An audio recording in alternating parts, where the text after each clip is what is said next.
Subscribe to my channel and hit the bell icon so you never miss any video from my channel. یہود کا اثر عالم اسلام پر آپ دیکھیں گے تو آپ پریشان ہو جائیں گے۔ ایک حدیث جو عالم تشیع میں ملتی ہے، جب قم کا ایک بہت بڑا عالم 11ویں امام سے ملنے جاتا ہے اور 11ویں امام سے تقریباً 9 سے 11 سوال کرتا ہے، تفصیلی سوالات ہیں، امام فرماتے آج ان سوالوں کا جواب میں نہیں دوں گا۔ کہتا ہے مولا کون دے گا؟ امام نے اشارہ کیا، ایک 5 سال کا بچہ آتا ہے، امام فرماتے ہیں اس سے سوال پوچھ۔ وہ امام زمانہ تھے، امام زمانہ نے تفصیلی سوالات کے جواب دیے۔ اس نے ایک سوال کیا کہ مولا دوسرے مکتب کے لوگ ہم سے ایک سوال کرتے ہیں کہ آپ شیعہ کچھ شخصیات کو اسلام میں مانتے نہیں ہیں اور آپ کہتے ہیں نا ان کا ایمان کامل تھا، ان کے ایمان میں بھی شک تھا، ان کے اسلام میں بھی شک تھا، اس کی وجہ کیا ہے؟ اگر ان کو اسلام کو نہ ماننا ہوتا وہ ابو سفیان کی طرح کھڑے ہو جاتے، وہ دوسروں کی طرح کھڑے ہو جاتے، لیکن انہوں نے پہلے جیسے اسلام کی دعوت آئی انہوں نے فی الفور ایکسیپٹ کر لیا۔ اگر دل میں نفاق ہوتا، اگر اسلام کی دشمنی ہوتی، وہ کم از کم کھڑے تو ہو جاتے، ریزسٹنس تو دکھاتے، لیکن انہوں نے کوئی مقاومت نہیں کی، وہ فوراً مسلم بن گئے۔ امام نے فرمایا کیونکہ انہوں نے یہودیوں سے سن لیا تھا محمد کامیاب بھی ہوگا اور حکومت بھی بنائے گا، انہوں نے محمد کے لیے پلاننگ نہیں بنائی تھی، محمد کے جانے کے بعد حکومت کے لیے نقشہ بنا دیا تھا۔ اسی لیے ہم کہتے ہیں کہ ان کے ایمان میں کمزوری تھی۔ صلوات پڑھے محمد و آل محمد۔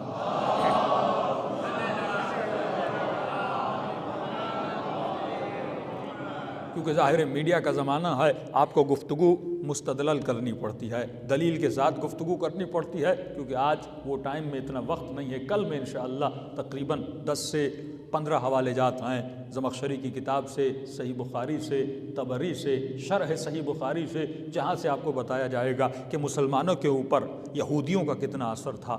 باب جواز، امام مالک اور امام شافعی باب جواز بناتے ہیں کہ کیا ہم یہودیوں سے دعائیں لے سکتے ہیں، کیا ہم یہودیوں سے ذکر لے سکتے ہیں؟ وہ فرماتے ہیں ہاں لے سکتے ہیں۔ ان کا شاگرد ان سے سوال کرتا ہے کہ ہم کیسے لے سکتے ہیں، کیا قرآن میں اس کا کوئی جواز موجود ہے؟ فرماتے قرآن میں تو نہیں ہے، لیکن سیرت صحابہ سے ملتا ہے کہ انہوں نے یہودیوں سے دعائیں لی تھیں، وہ جواز بنا دیتے ہیں۔ یعنی اہل سنت میں یہ باب جواز ہے کہ آپ کسی یہودی سے لے سکتے ہیں۔ بہت سارے ایسے واقعات ہیں جو آپ کو سنائے جائیں گے کہ کس طرح وہ معاشرہ مدینے کا تھا کیسا۔ یعنی آپ جب معاشرے کو سمجھیں گے تو آپ کو سقیفہ سمجھ میں آئے گا، جب آپ معاشرے کو سمجھیں گے تو آپ کو حالات سمجھ میں آئیں گے۔ آج کا مسلمان کہتا ہے یہ ممکن نہیں ہے کہ نبی کی بیٹی کے گھر پہ آگ لگا دی جائے، وہ ایکسیپٹ نہیں کرتا۔ بالکل اسی طرح کہ امام رضا جب شہادت امام حسین کے دن آتے تھے، مولا سر سے امامہ اتارتے تھے اور ننگے پاؤں کر کے بازار میں چلتے تھے۔ لوگ پوچھتے تھے کہ کیا ہوا، گھر میں کوئی انتقال ہو گیا؟ امام فرماتے کربلا میں میرے حسین کو شہید کر دیا گیا۔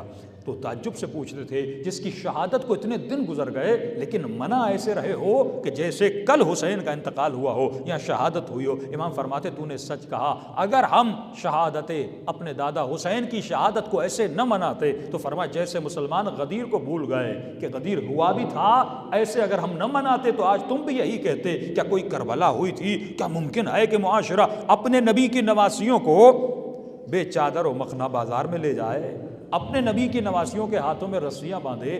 آج بے ضمیر کے ضمیر کو بیدار کرنے کے لیے یہ واقعہ کافی ہے، کیونکہ مسلمان کی غیرت شاید حسین کے قتل پہ رک جاتی، لیکن یہ مسلمان بھی سن کے پریشان ہو جاتا ہے تھا ایسا اس معاشرے میں کیا؟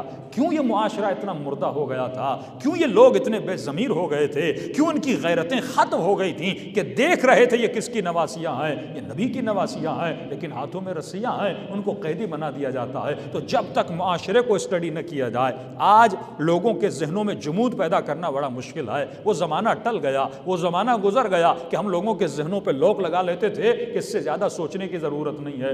آج جب تعجب سے کہا جاتا ہے، ایک طرف اہل سنت کے عالم دین یہ کہتے ہیں کہ آپ کو مشاجرات صحابہ پڑھنے کی ضرورت نہیں ہے، کیونکہ آپ پڑھو گے تو آپ گمراہ ہو جاؤ گے، یا آپ خارجی ہو جاؤ گے یا آپ رافضی ہو جاؤ گے۔ آج آپ کسی جوان کو روک نہیں سکتے۔ یہ ذہنوں کو جمود، جسے انجماد فکر کہتے ہیں، جمود ذہنی کہتے ہیں، یہی جمود شیعت میں پیدا کیا جا رہا ہے۔ یعنی ایک نقطے پہ روک دو، اس نقطے سے باہر اس کو جانے نہ دو۔ ایک نقطہ ہے کسی کی عزت کو اس کے دل میں مجسمہ بنا دو، اس کے دل میں بت بنا دو، اس سے باہر جانے نہ دو۔ حالانکہ اگر وہ تاریخ میں جائے گا پریشان ہو جائے گا۔ ایک صحابی دوسرے صحابی کا قتل کر رہا ہے، ایک صحابی دوسرے صحابی سے جنگ کر رہا ہے اور جنگ کے نتیجے میں ہزاروں لوگوں کا قتل ہو جاتا ہے، پھر یہ حدیث سمجھ میں نہیں آتی بِأَيِّهُمْ اقْتَدَيْتُمْ اهْتَدَيْتُمْ، میرے صحابی ستاروں کی طرح ہے، جس کے پیچھے جاؤ گے تم ہدایت پا جاؤ گے۔ بھائی ایک راستہ مشرق کی طرف جاتا ہے، ایک راستہ مغرب کی طرف جاتا ہے، ہم کیسے اس کے پیچھے چلیں؟ اگر اس کے پیچھے چلے تو مشرق میں پہنچ جائیں گے، اگر اس کے پیچھے چلے تو مغرب میں پہنچ جائیں گے، اور ان کی عقلوں پہ مہر لگ گئی ہے۔ حالانکہ خود روز نماز میں کہتے ہیں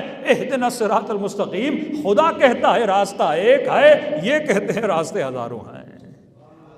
اللہ کا راستہ تو ایک ہے۔ یہ فخر کیجئے کہ اگر آپ اہل بیت کے ماننے والے ہیں تو جو راستہ علی کا تھا وہی راستہ حسن کا تھا، وہی راستہ حسین کا تھا، وہی راستہ میرے آقا زین العابدین کا تھا۔ ان کے راستے میں اب تردد نہیں دیکھیں گے، ان کے راستے میں کبھی احتجاج نہیں دیکھیں گے، یہ سیدھے راستے پہ چلنے والے ہیں۔ تو فرمایا یہ جمود فکری سے آپ مسلمانوں کو نکالیے، خود اپنی قوم کو نکالیے، وہ ذہن کو فریز کرنا چاہتے ہیں۔ اسی لیے قرآن کہتے ہیں افلا یعقلون افلا یتدبرون افلا یشعرون لہم آذان لا یسمعون، کان تو ہیں لیکن یہ سنتے نہیں ہیں، آنکھیں تو ہیں لیکن یہ دیکھتے نہیں ہیں۔ پھر وہی سوال پیدا ہوتا ہے، ایک ظاہری معنی ہے آنکھیں تو ہیں دیکھتے نہیں ہیں، میں آپ کو دیکھ رہا ہوں آپ مجھے دیکھ رہے ہیں، لیکن خدا اس دیکھنے کی بات نہیں کر رہا، خدا حقیقت کے پردوں کو ہٹانے کی باتیں کر رہا ہے۔ کانوں سے آپ ٹی وی کی آوازیں بھی سن رہے ہیں، مجلس کی آوازیں بھی سن رہے ہیں، لیکن خدا کوئی اور آواز کی طرف ہمیں لے جانا چاہتا ہے جو حق کی آواز ہے۔ اسی طرح جب انسان کا ضمیر بیدار ہوتا ہے، اور وہ تب ہوتا ہے جب انسان اپنی عقل کو، اپنے شعور کو، اپنی فکر کو استعمال کرتا ہے۔ صلوات پڑھے محمد و آل محمد۔